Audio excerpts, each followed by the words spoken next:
अभी मनाया तो इतने माला कर लिया, 2 दिन मन नहीं हुआ नहीं, फिर ये भक्ति रस भक्ति जल टिकेगा नहीं। आसपास परिपक्व मेड़ चाहिए। यदि कोई ऐसा सेवन करे तो फिर वो आत्मानंद का अनुभव अर्थात भगवदानंद का अनुभव नहीं कर सकता। इसलिए सावधान, अपनी भक्ति को पवित्र रखो। आप सावधान होकर के अपनी दिनचर्या में कोई भी ऐसी खान पान की सामग्री ना हो जो प्रभु से रहित हो। जो भी वस्तु हम प्रयोग करें, चाहे वस्त्र हो, चाहे जल हो या भोजन हो, वो हम प्रियालाल को अर्पित करके ही फिर आपके हृदय में संतोष प्रकट हो जाएगा।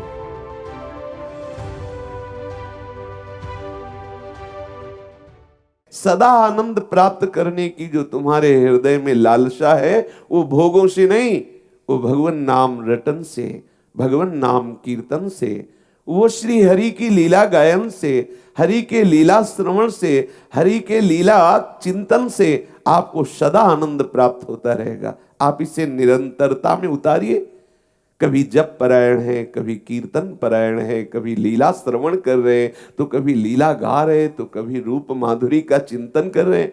कभी एकांत में बैठ कर के भावना कीजिए, कितने सुंदर सी चरण है प्यारे जू के, कैसे सुंदर सुकुमार चरण है प्यारी जू के, और नखशिख तक दौड़ाइए इस मन को उनकी रूप माधुरी में। फिर देखिए वो कृपा सिंधु कृपा करेंगे, एक दिन आपकी भावना भावना नहीं रह जाएगी, वो साक्षात प्रकाशित हो जाएंगे। कृपालु है, बड़े दयालु है, समुद्र हैं वो दया के, वो आपके हृदय में प्रकाशित हो जाएंगे। आप सावधान होकर के अपनी दिनचर्या में कोई भी ऐसी खान पान की सामग्री ना हो जो प्रभु से रहित हो। प्रायः ये अंदर बात आती रहती है कि हमारे हृदय में खान पान की बड़ी लालसा रहती है, मीठा आदि बहुत प्रिय लगता है, पकवान आदि अच्छे लगते हैं। कोई बात नहीं, बिल्कुल चिंता करने की बात नहीं। हरिराम व्यास जी कह रहे हैं उसे महाप्रसाद बना दो। तुम्हारे हृदय में जिसकी भोग की लालसा है खान पान आदि में, वो आप पहले प्रिया जो तत्काल भावना करो, अच्छा आज हमारे हृदय में बात आ रही कि ये खाया जाए, इसका मतलब मेरे हृदयस्थ जो बिहारी बिहारी जो है आज उनकी ये इच्छा है, ठीक है। अगर वो धर्मयुक्त व्यवस्था हो जाती है तो हम वो प्रभु को अर्पित करते हैं और फिर स्वाद लेके पाते। देखो हमारी प्रिया जो ने पाया कितना स्वादिष्ट है, बिल्कुल वो आपकी उपासना बन गई, आपकी वासना उपासना बन गई। सीधे यदि विषय सेवन करेंगे तो वासना होगी जो उपासना को बाधित कर देगी, और वासना को उपासना में बदल दिया तो आपका भक्ति का रंग और बढ़ेगा। इसलिए कह रहे महाप्रसाद ही पावत, सदैव पान करना है भगवत संबंध से युक्त जल भोजन आदि। कभी कुछ अमनिया ना पाए, वो आप देखिएगा इसका बहुत बड़ा लाभ है। ये बहुत जल्दी हृदय में प्रेम रंग प्रकट करता है। ये नियम ले लीजिए, कोई भी पदार्थ हम बिना प्रभु को अर्पित किए हुए नहीं पाएंगे। ये अपना दासत्व पुष्ट होता है, अपनी प्रियता पुष्ट होती है। इस बात से करके देखिएगा। ये थोड़ा सा मन को सावधान रखिए, जब जहां जो पाया सो खाया, ऐसा नहीं होना चाहिए। प्रिया प्रीतम को पवाया गया है कि नहीं, ये बात आनी, और ये बात आई और फिर आप पालेंगे तो वो पदार्थ आपको कभी भी परमार्थ से भ्रष्ट करने वाली वृत्ति नहीं पैदा करेगा। हरिराम व्यास जी कह रहे गावत महाप्रसाद ही पावत सुख संतोष आनंद। आहा, ऐसा संतोष प्रकट होता है कि कोई कामना ही न प्रकट हो पावे। जथा लाभ संतोष, ये संतोष एक महा ऐसा धन है जो समस्त कामनाओं को मिटा देता है। बिन संतोष न काम न शाही, अछत काम सुख सपने उनाही। जब तक संतोष रूपी धन प्रकट नहीं होता तब तक कामनाएं बढ़ती रहती है। जब तक कामना है तब तक कहां शांति, कहां सुख, कहां आनंद। अछत काम सुख सपने होना ही, स्वप्न में भी सुख किसे कहते हैं ये सकामी लोग जानते ही नहीं, ये कामना में भटकने वाले जानते ही नहीं, ये दुख को ही सुख मानकर गले लगाए हुए हैं। सच्चा सुख है संतोष धारण करके समस्त कामनाओं की निवृत्ति होने पर जो मिलता है वो है आनंद, वो है भगवदा आनंद, वो है महासुख, जहां दुख का एक किंचन मात्र लेस भी नहीं है। गावत, गावत में आ गया, नाम रटन, नाम कीर्तन, लीला गायन, लीला श्रवण, लीला चिंतन। और पावत, जो भी वस्तु हम प्रयोग करें, चाहे वस्त्र हो, चाहे जल हो या भोजन हो, वो हम प्रियालाल को अर्पित करके ही फिर आपके हृदय में संतोष प्रकट हो जाएगा, साधुता आ जाएगी। ये साधुता का लक्षण, जथा लाभ संतोष सदा, काहू सो कछु न चाहोंगो। हाँ, किसी से कोई चाह न रह जाए, ये संतोष भगवत प्रसाद पाने से, भगवत लीला गायन से प्रकट होता है। जिसके हृदय में ये संतोष आ गया तो एक असंतोष भी पैदा हो जाता है भगवत प्राप्ति का। अभी क्या है, प्रभु की प्राप्ति की तरफ से संतोष है, भजन की तरफ से संतोष है, भोगों की तरफ से असंतोष है। फिर क्या होता है, भोगों की तरफ से संतोष हो जाता है लेकिन इधर असंतोष हो जाता है। हर समय हृदय में विकलता होने लगती है सदैव भगवत भजन की, भगवत ध्यान की, भगवत लीला चिंतन की। कैसा अपार आनंद, सच्ची मानिए, भागिए भागिए इस झूठे प्रपंच से और आइए प्रभु के नाम रूप लीला धाम के चिंतन में। अपार सुख, सदैव के लिए सुख। ये ऐसा सुख नहीं कि खत्म हो जाएगा, नित्य नवीन, नित्य नवीन। ऐसा नहीं कि ये वही प्रियालाल है जिनको हमने अभी एक क्षण पहले देखा था, नहीं, ये प्रतिपल नवीन है, क्षण क्षण में अबही और अबही और। ऐसे ही श्रीधाम, ऐसे ही लीलाएं, ऐसा ही आनंद, प्रतिपल नवीन आनंद।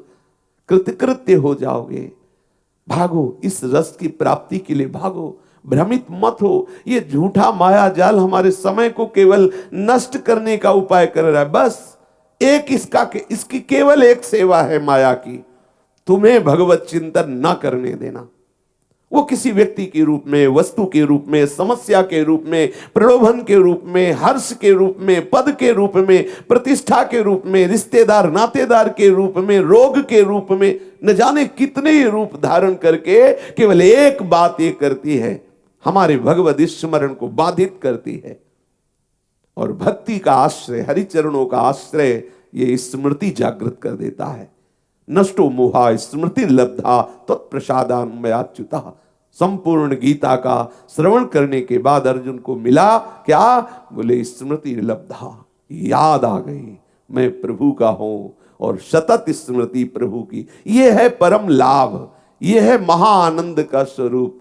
कैसे प्राप्त होगा? तो बोले श्री भगवदाकार वृत्ति को प्राप्त हुए जो महाजन है, महापुरुष जन है, रसिक जन है, इनके दर्शन से होता है। इनके दर्शन में इतनी सामर्थ्य है, दरस परस अघनास बास निज संग करो दिन। जैसे हम तीर्थ दर्शन करते हैं, तीर्थ अवगाहन करते हैं, तीर्थ सेवन करते हैं तो हमारे अंतःकरण के पाप नष्ट होते हैं। पर जो भगवत प्रेमी महात्मा है, इनके दर्शन से पाप ही केवल नष्ट नहीं होते, पाप प्रवृत्ति नष्ट हो जाती है। अगर इस रस में डूबना है, बोले जिनको मुख निरखत सुख उपजत, दूरी होत दुख द्वंद। जितने भी दुख है, जितने भी द्वंद है, ये इनके दर्शन मात्र से नष्ट होने लगते। जैसे सूर्य का प्रकाश होते ही कोने कोने से अंधकार नष्ट हो जाता है, ऐसे हमारे हृदय के कोने कोने से पाप प्रवृत्तियां निकल निकल करके नष्ट हो जाती हैं जब हमें भगवत प्रेमी महात्माओं का दर्शन मिलता है। उनके श्रीमुख के दर्शन मात्र से हमें दुद्दू पर विजय प्राप्त करने की, इस झूठे संसार की आसक्ति में जो फंसे हुए हैं उससे छूटने की सहज सामर्थ्य आने लगती है। बलिहारी है इन भगवत प्रेमी कृपा वपुधारी महात्माओं की, जिनकी कृपा से इस दुरंत माया पर विजय प्राप्त की जा सकती है। हरिराम व्यास जी कह रहे हैं, जो हमारे बंधन का हेतु अहंकार है वो इन संतों के संग से नष्ट हो जाता है।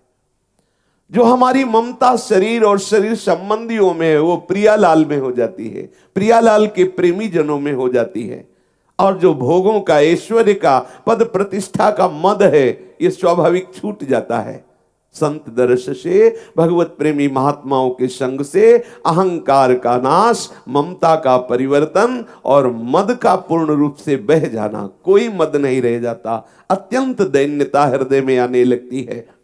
ये जो जैसे किसी को भूत लग जाए तो उपद्रव करके उसे बहुत परेशान कर देता है, ऐसे ये अहंकार और ये ममता, ये मद, ये वो भूत हैं जो हमें परेशान किए हुए हैं। देख लो, हाथ कुछ नहीं लगा, अवस्थाएं बढ़ती चली जा रही, बोले 40 वर्ष, 50 वर्ष, 60 वर्ष, और वही भोगने की इच्छा, वही संग्रह की इच्छा, वही जीने की इच्छा, वही कुछ पाने की इच्छा। मिला कुछ नहीं, अभी तक नहीं मिला, और मरने के समय भी आप ऐसे ही रहेंगे जैसे अभी है। ये मिल जाए, वो मिल जाए, ये खा लूं, ये सूंघ लूं, वो छू लूं, इनसे अपनापन कर लूं, ऐसा वैसा। बस ये प्रपंच भूतों का जैसा छंद हमें इसी द्वंद्व में फंसाए रखता है। वो तो हरि प्रेमियों का जब सानिध्य मिलता है तब ये अहमता ममता मद जो भूत की तरह हमें सता रहे हैं, ये छूट जाते हैं। श्री राधा वल्लभ लाल जी के पद पंकज आनंद के मूल हैं, कंद हैं। आनंद का मूल श्री प्रिया प्रीतम के चरणारविंद है। पकड़ लो नाथ अनाथन हित समर्थ मोहन श्री राधा, समस्त संपदाओं के मूल है ये प्यारी जू के चरणारविंद। जो इनके आसक्त चित्त रसिकों का सेवन करता है उसका ये भ्रम छूट जाता है। जासु कृपा सब भ्रम मिट जाई। ये जो भ्रम संसार में सुख बुद्धि है इसका नाश हो जाता है श्यामा श्याम के अनुरागी जनों का आश्रय लेने से। ये जो लोक रीति और वेद रीति में हमारा पूरा जीवन व्यतीत होने लगता है, ये रसिकों के संग से लोकातीत वेदातीत हमारे हृदय में रस रीति का प्रादुर्भाव हो जाता है। जो लोक रीति में फंसा हुआ है, जो वेद रीति में फंसा हुआ है, वो प्रिया प्रीतम की रस रीति का परिचय प्राप्त नहीं कर सकता। जो रसिकों का संग करता है वो लोक रीति और वेद रीति दोनों से ऊपर उठ जाता है। न लाज तीक्ष्ण लोकन की, न वेद को कहो करे, न शंख भूत प्रेत की, न देव जच्छते डरे। आहा, उसके हृदय में रस रीति का प्रादुर्भाव हो गया, प्रीति रीति का प्रादुर्भाव हो जाता है। जो रसिकों का संग करता है मुक्त भय, वो जीवन मुक्त हो जाता है। आहा, जीवन मुक्त केवल शब्द हम सुन लेते हैं, लेकिन जब जीवन मुक्त हो जाएंगे तब आप देखेंगे ये जितने द्वंद्व हैं, भूख प्यास सर्दी गर्मी हर्ष शोक जन्म मृत्यु, ये सब देह भाव में है। जो देह भाव से ऊपर उठ गया, जीवन मुक्त हो गया, समस्त द्वंद्वों पर विजय प्राप्त कर लिया। जो जीवन मुक्त महापुरुष है वो भी लीला का गायन करते हैं, वो भी नाम जप करते हैं। उदाहरण में दे रहे देवर्षि नारद जी, श्री सुखदेव जी, सनक सनंदन जी, निरंतर हरिशरणम। श्री देवर्षि नारद जी नारायण नारायण नारायण, श्री सुखदेव जी महाराज 18,000 श्लोकों का क्रम से ऐसे गान करते रहते। लीला गायन, नाम रटन, नाम कीर्तन, इसमें जीवन मुक्त महापुरुष लगे हुए। फिर तुम तो बंधे हुए हो इस माया से, तुम क्यों बेपरवाह हो रहे हो? तुम्हें निरंतर नाम के लिए, रूप के लिए, लीला धाम के लिए व्याकुल होना चाहिए। तद स्मरणे परम व्याकुलते थी। अगर थोड़ा भी विस्मरण हो जाए तो व्याकुलता उत्पन्न होनी चाहिए। देखो ये जीवन मुक्त महापुरुष भी निरंतर नाम रटते रहते हैं, लीला गायन करते रहते हैं। हरिराम व्यास जी कह रहे हैं, व्यास विराजमान सर्वोपरि जय श्री वृंदावन चंद। श्री बिहारी बिहारी जो सर्वोपरि श्री वृंदावन धाम में विराजमान है, इनकी आराधना में मगन रहो। ये सर्वश्रेष्ठ रसमयी उपासना, श्री स्वामी जी के चरणों की आराधना करना, ये बिल्कुल समझ लीजिए अपार कृपा हुई है तब मिला है। जो भगवत भक्त है उसको मेड़ रूप से नियम बनाने चाहिए। गुरुदेव की कृपा प्रसाद से नियम के अनुसार भक्ति करनी चाहिए, मन माने नहीं। अभी मनाया तो इतने माला कर लिया, 2 दिन मन नहीं हुआ नहीं, फिर ये भक्ति रस भक्ति जल टिकेगा नहीं। आसपास परिपक्व मेड़ चाहिए। उस भक्ति जल को सुरक्षित रखने के लिए किनारा मजबूत चाहिए, नहीं तो फिर वो प्रवाह में बह जाएगा। जहां लहरें आएंगी वायु का धक्का लगेगा, बह जाएगा। यदि आपका नियम दृढ़ नहीं है, गुरुदेव के द्वारा दी हुई परिपक्व उपासना पद्धति दृढ़ता पूर्वक नहीं कर रहे, तो यह माया की वायु आएगी और ऐसी कोई न कोई तरंग आएगी जो आपके मन को भक्ति रहित करने वाले आचरणों में फंसा देगी। बहुत ये ध्यान देने योग्य विषय है। गुरुदेव की कृपा से भक्ति रंग हृदय में जागृत हो रहा, तो आसपास मेड़ मजबूत होनी चाहिए। सरोवर की मेड़ मजबूत है तो जल सुरक्षित है। मेड़ है नियमावली, दृढ़ नियम। जो नियम लिया है उसे ठीक से निर्वाह कर। अब आप देखो, पूज्य श्री राधा बाबा के जीवन चरित्र में आया कि सत्संग समीप होता था, रोज नियम से सत्संग सुनाने के लिए उनको कांधे पे ले जाते थे, क्योंकि पैरों में गठिया रोग हो गया था, चल नहीं पा रहे थे राधा बाबा। एक दिन जो ले जा रहे थे उन्होंने उदासीनता दिखाई। बाबा ने कहा बस मुझे वहां तक पहुंचा दो। वो इतने सेवा में थक जाते थे और हरि की ऐसी लीला, तो उन्होंने कहा कि बाबा आपको जाना हो तो जाओ, हमारी इच्छा नहीं है कि सत्संग में ले जाए। देखो नियम निष्ठा, यद्यपि वो एकदम निष्काम महापुरुष है, पर उन्होंने प्रभु से प्रार्थना की कि प्रभु मेरा नियम है रोज सत्संग में जाना, बस इतना मुझे बल दे दो कि मैं सत्संग तक पहुंच जाऊं। एक बांस पड़ा था, उठाया, कड़िलते हुए सत्संग में गए। जब उनका पैर फिसला, एक बार साधना में थे, हाथ टूट गया, तो बाबा ने साधना नहीं छोड़ी।